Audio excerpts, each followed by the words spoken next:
আল্লাহ যেটা তোমার কপালে লিখে রেখেছেন সেটা কখনোই কেউ কাটতে পারবে না। আর আল্লাহ যেটা তোমার কপালে লিখে রাখেননি সেটা পুরো পৃথিবীর শক্তি যদি একত্রিত করো না কেন, কখনোই তুমি সেটা পাবে না।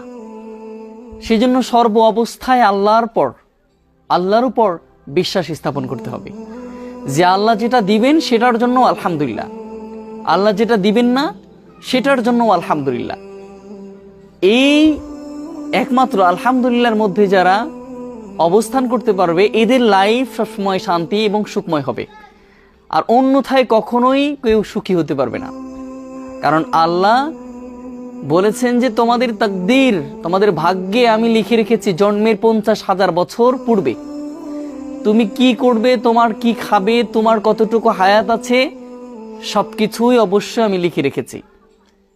কিন্তু এই ভাগ্যটা পরিবর্তন হয় দোয়ার মাধ্যমে। দোয়া আর দোয়া ও মুখল ইবাদা,